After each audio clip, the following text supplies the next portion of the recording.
Friends, पिछले भाग में आपने पढ़ा था, वैशाली गौरव से कहती है, गौरव, आपसे शादी के वक्त ही मेरा रिश्ता आपसे ही नहीं बल्कि आपके परिवार से जुड़ गया है।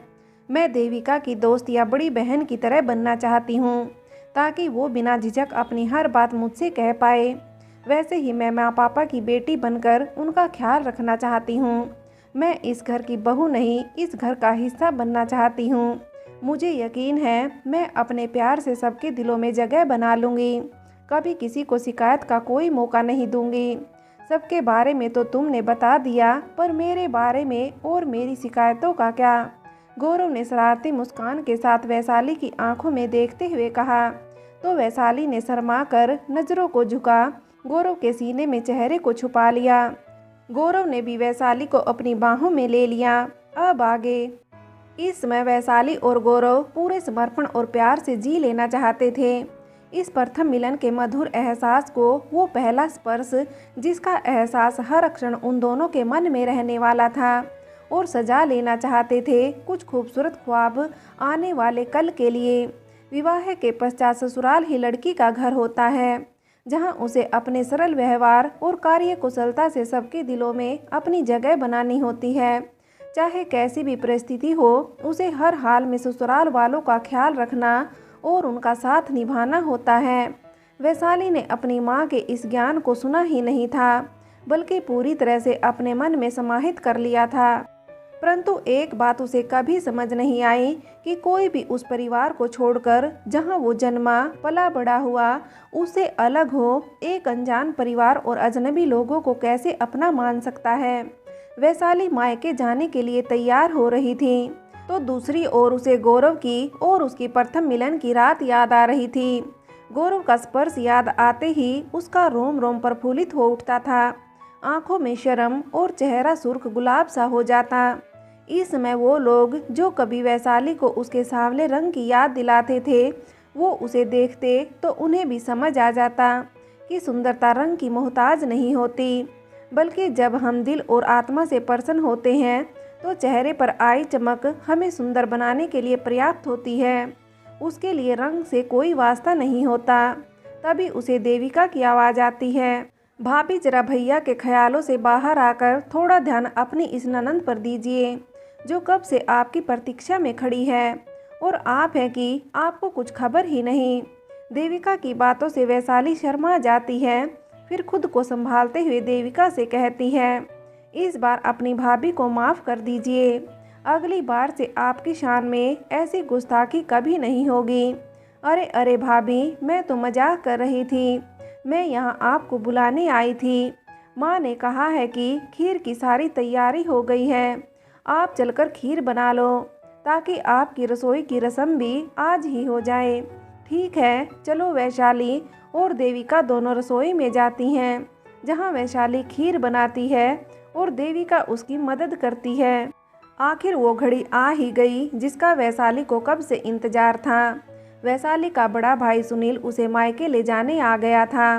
गौरव और उसके पापा ने सुनील का स्वागत किया और देविका और वैशाली की सास ने खाना बनाया, जिसमें मीठा यानी कि खीर वैशाली ने बनाई थी, जिससे कि उसकी रसोई की पहली रस्म भी हो जाए। खाने के बाद गौरव की माँ पूजा की थाली में कुमकुम, अक्षत और जल का कलश लेकर आती है और सुनील को तिलक करती है।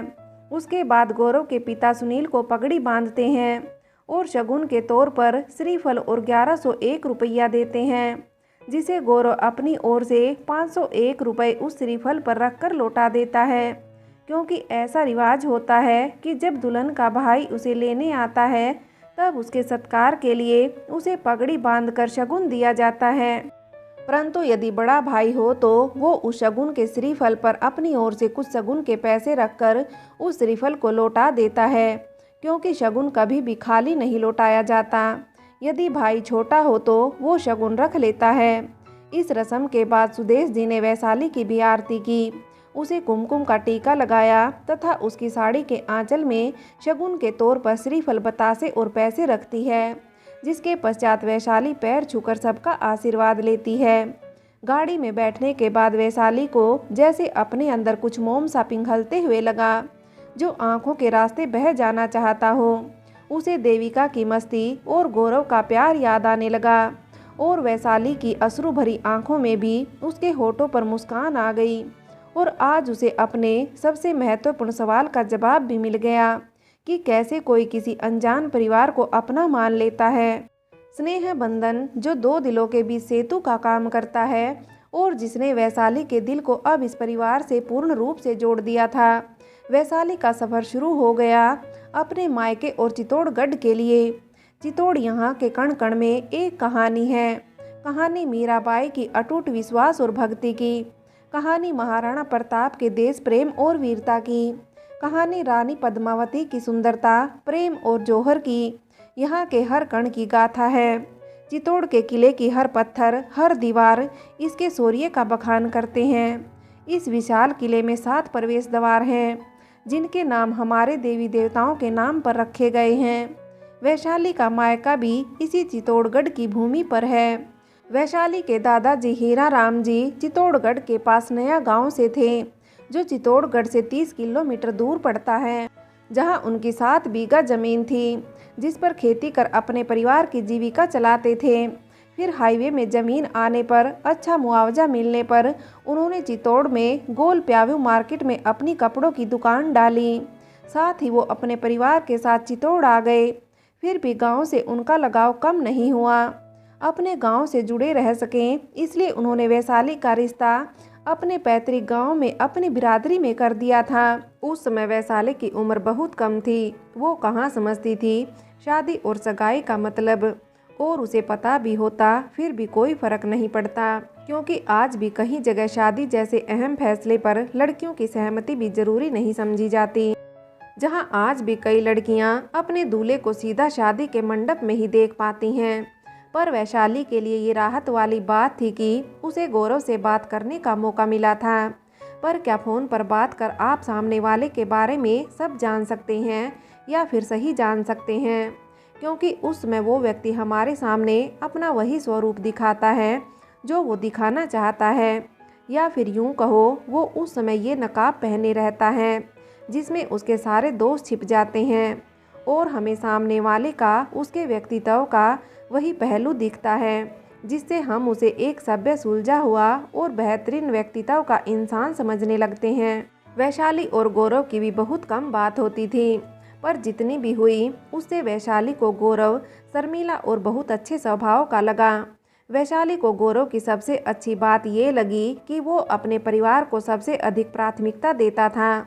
वैशाली ये सोचकर और भी खुश हो जाती कि जब वो गौरव की अर्धांगिनी, उसकी सहचरी बनकर उसके जीवन में परिवार का हिस्सा बनेगी, तब गौरव उसे भी अपने जीवन में वही महत्वपूर्ण स्थान देगा जो इस समय उसके माता पिता व बहन का है। कार अपनी गति से अपनी मंजिल की ओर बढ़ रही थी, तो वहीं वैशाली का मन उससे दोगुनी रफ्तार से अपने भविष्य के खूबसूरत सपनों में खोने लगा था। मन भी बहुत चंचल होता है, जरा सी खुशियों की झलक क्या मिलती है, ये उसके सहारे सपनों का महल बना देता है। वैशाली का मन भी उसे इस समय ऐसे ही खूबसूरत राहों पर ले जा रहा था, जहाँ कभी वो देखती कि वो सबके लिए खाना परोस रही है और सब उसके बनाए खाने की तारीफ कर रहे हैं। वही गौरव भी खामोशी से आंखों के इशारे से उसकी तारीफ कर रहा है। वहीं उसकी आंखों में अपनी पत्नी के लिए प्यार और गर्व भी दिख रहा है।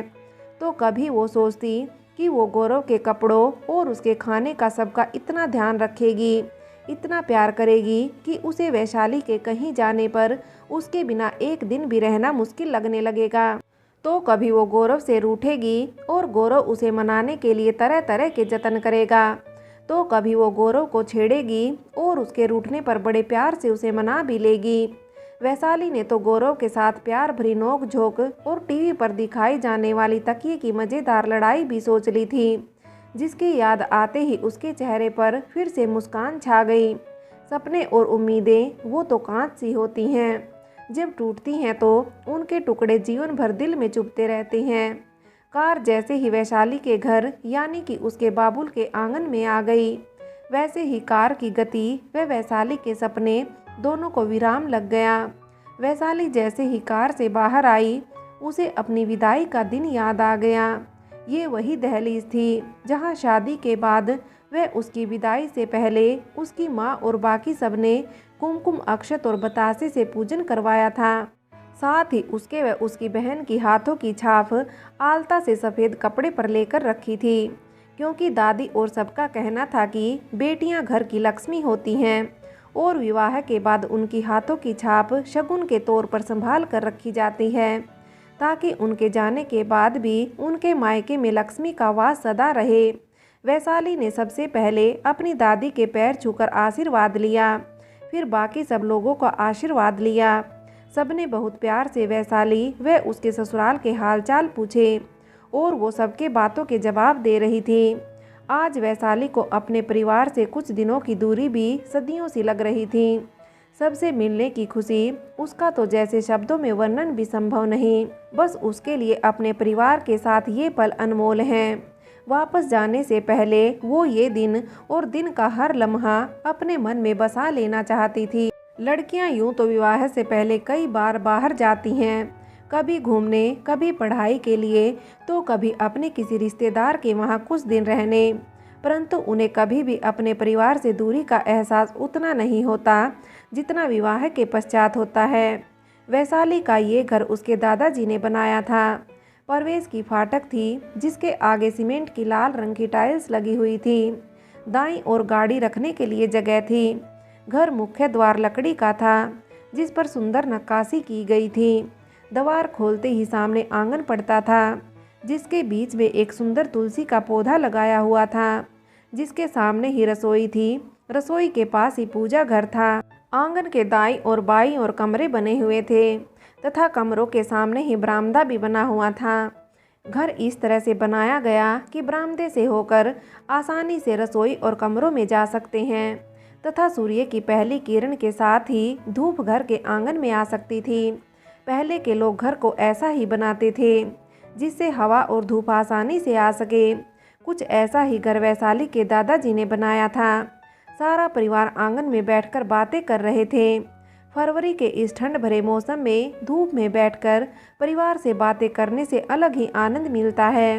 वैशाली की दोनों भाभियां रसोई में सबके लिए नाश्ता बना रही थी। पूजा से कम और वैशाली से सवाल ज़्यादा हो रहे थे, क्योंकि वैशाली का ससुराल जिस गांव में है वहां नेटवर्क कम आने के कारण छत पर जाकर बात करनी पड़ती है और इसलिए उसमें बहुत कम बात हो पाती थी, जबकि पूजा का ससुराल चित्तौड़ में ही था। अच्छा, अब नाश्ता और बातें दोनों हो गई हो तो बच्चों को थोड़ा आराम भी करने दो, मीरा देवी ने सबसे कहा। और तुम दोनों पूजा और वैशाली, आराम का मतलब आराम ही करना। कहीं ऐसा ना हो कि तुम दोनों बहनें अपनी बातों में इतना खो जाओ कि ससुराल और शादी की थकान भी याद ना रहे तुम दोनों को। पूजा और वैशाली दोनों ही दादी की बात पर हंसते हुए वहां से चली जाती हैं। घर में जाते ही सबसे पहला कमरा मीरा देवी का ही आता है, जो बाकी कमरों से बड़ा है। कमरे की एक खिड़की है जो बाहर की ओर खुलती है, जिससे बाहर का नज़ारा साफ दिखाई देता है। कमरे की दीवार पर वैशाली के दादाजी की तस्वीर लगी है, साथ ही एक और पूरे परिवार की तस्वीर भी लगी है। कमरे में 2 लकड़ी की बड़ी अलमारी और पलंग भी है। एक पर मीरा देवी और एक पर पूजा वैशाली सोते हैं। कभी कभी युवान और युवानी भी सोते हैं। हालांकि घर में और भी कमरे हैं, पर बचपन में मीरा देवी उन दोनों को अपने पास ही सुलाती थी और रोज़ रात को कहानी सुनाती थी। इसलिए उन दोनों को बचपन से अपनी दादी से और उनके कमरे से खास लगाव है। आज भी वो दोनों अपनी दादी के कमरे में ही सोती हैं और अब वही आदत युवान युवानी की भी है। संयुक्त परिवारों में बच्चों का ख्याल रखना बहुत आसान होता है। कोई एक डांट देता है तो कोई लाड़ प्यार से मना लेता है, पर एकल परिवारों में अक्सर बच्चों को उतना प्यार नहीं मिल पाता, क्योंकि हर कोई व्यस्त होता है अपनी जिम्मेदारियों और परेशानियों में। ऐसे में अगर घर में दादा दादी हों तो बच्चों के लिए तो सबसे अच्छे दोस्त साबित होते हैं। पूजा और वैशाली कमरे में आकर दरवाज़ा बंद कर लेती हैं और फिर जैसा कि उनकी दादी ने कहा था, उन दोनों के बीच शुरू होता है कभी ना ख़त्म होने वाली बातों का सिलसिला। आखिर वो दोनों बहनें होने के साथ एक दूसरे की सबसे अच्छी दोस्त भी तो थी और एक दूसरे से वो सब कह सकती थी जो किसी और से नहीं कह पाती। एक दूसरे के सपने, उम्मीदें, या मन की कोई उलझन सब कुछ एक दूसरे को बताया करती हैं। पूजा वैशाली का हाथ पकड़कर पलंग पर बिठा देती है। अब बता सब, क्या बताऊं दी? वैशाली पूजा के चेहरे को देख रही थी, जिस पर बेसब्री उत्सुकता साफ देखी जा सकती थी, और वैशाली को उसे ऐसा देख बहुत मज़ा आ रहा था। तभी तो सब जानते हुए भी वो अनजान बन रही थी। देख वैशाली, तू ना सब जानकर भी अनजान मत बन। तू नहीं बताएगी तो फिर मैं भी कुछ नहीं बताने वाली। पूजा ने चिढ़ते हुए बोला। ठीक है मेरी प्यारी दीदू, मैं बताती हूँ। वैशाली पूजा को मनाने के अंदाज में बोली। तो फिर बता, अंगूठी वाले खेल में कौन जीता और कौड़ी वाले में कौन, और तुझे अपनी पति देव से क्या तोहफा मिला? पूजा ने एक सांस में सारे सवाल कर दिए, और पूजा के सवालों को जवाब देते हुए फिर से अपनी यादों में खो गई। वैशाली ने सुंदर कसीदाकारी वाला गरे रंग का लहंगा, पिंक ओढ़नी पहनी थी। फिर एक बड़ी थाली में दूध में जिसमें गुलाब की पंखुड़ियाँ डाली गई थी, उस थाली को बीच में रखा गया, और वैशाली गौरव को आमने सामने बिठाया गया। और फिर गौरव की बुआ जी ने दोनों को चांदी की अंगूठी दिखाते हुए कहा, मैं ये अंगूठी इस थाली में डालूंगी, जो भी इसे सबसे पहले ढूंढ लेगा वो जीतेगा। और मैं इसे 5 बार इस थाली में डालूंगी, जो सबसे ज़्यादा बार ढूंढ लेगा समझो इस घर और शादी में उसका राज चलेगा। और फिर बुआ जी ने अंगूठी और उसके साथ कुछ कौड़ियाँ मुट्ठी में भरकर उसे एकदम से थाली में डाल दिया। कुछ लोग जहाँ गौरव की ओर थे वो उसका हौसला बढ़ा रहे थे, वहीं कुछ वैशाली की ओर थे। तो इस तरह से वैशाली और गौरव की 2 टीम बन गई थी। वैशाली और गौरव एक साथ उसे ढूंढने लगे। वो अंगूठी वैशाली को मिल गई तो देविका ने गौरव को बोला, क्या भाई आप हार गए? अब अगली बार ज़रूर जीतना, वरना पूरी ज़िंदगी भाभी की बात माननी होगी। अगली बार गौरव जीत गया। इस तरह 3 बार वैशाली और 2 बार गौरव जीता। फिर शुरू हुआ दूसरा खेल, जिसमें वैशाली गौरव को कुछ कौड़ियाँ और बतासे दिए गए। उन दोनों के बीच में एक छोटा सा टेबल रखा गया। उन दोनों की मुट्ठी में कुछ कौड़ियाँ और बतासे छुपाकर उस टेबल पर रखने थे, और मुट्ठी खुलने पर जिसके जो सबसे ज़्यादा संख्या में रखता वो ही जीतता। इस खेल में गौरव 4 बार जीता, वैशाली 1 बार। फिर गौरव ने वो अंगूठी जो वैशाली और उसने खेल में ढूंढी वो वैशाली को पहनाई। वैशाली, वैशाली, चलो अब वहाँ से यहाँ आ जाओ, पूजा ने वैशाली को हिलाते हुए कहा। तो वैशाली जैसे अपनी यादों से बाहर आई। अच्छा अब क्या तोहफा दिया वो तो बताओ, पूजा ने वैशाली को फिर से पूछा। तो जवाब में वैशाली ने एक डिब्बा बैग से निकाल कर दिया, जिसमें एक नया स्मार्टफोन था। ये डिब्बा गौरव ने वैशाली के आने के पहले रखा था और उसे मैसेज कर बताया था। ये तो बहुत अच्छा फ़ोन है वैशाली, पूजा ने फ़ोन देखते हुए कहा। अब तुम बताओ दीदू, वैशाली ने उत्साह से पूछा। ये देखो, पूजा ने सोने की अंगूठी दिखाते हुए कहा। और अंगूठी कौड़ी दोनों ही खेल में मैं ही जीती थी, पूजा ने गर्व से वैशाली को बताया। और तुझे पता है हम दोनों कश्मीर जाने वाले हैं, मैं तो कहती हूँ तुम दोनों भी हमारे साथ चलो। ठीक है दीदू, मैं उनसे बात करती हूँ, वैशाली ने कहा। मुझे तुमसे कुछ बहुत ज़रूरी पूछना था, पूजा ने वैशाली से कहा। दादी के कहने पर हम दोनों की शादी एक साथ कर दी, जबकि तुम तो पढ़ना चाहती थी, अपने पैरों पर खड़ी होना, खुद की पहचान बनाना चाहती थी। मुझे पता है तुम्हारे कितने सपने थे, पर फिर तुम्हारी कॉलेज की पढ़ाई बीच में छुड़वा दी। तुम्हें तो घर का कोई काम भी नहीं आता, पढ़ाई के चलते तुमने कुछ सीखा भी नहीं, और फिर हमारे और उनके रहन सहन में बहुत अधिक अंतर है।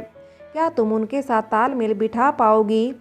सच कहूँ दीदू, पहले मुझे भी बहुत डर लगता था कि मैं वहाँ खुद को उस परिवार और वहाँ के माहौल में ढाल भी पाऊँगी। अपने सपनों के टूटने, पढ़ाई छूटने का बहुत बुरा भी लगता था, पर फिर सोचा कि जब हमारी भाभियाँ यहाँ आई थी तब हम सब भी उनके लिए एक तरह से अजनबी ही तो थे। हमारे परिवार का रहन सहन उनके लिए भी उनके परिवार से अलग था, और छोटी भाभी तो पढ़ाई भी पूरी नहीं कर पाई।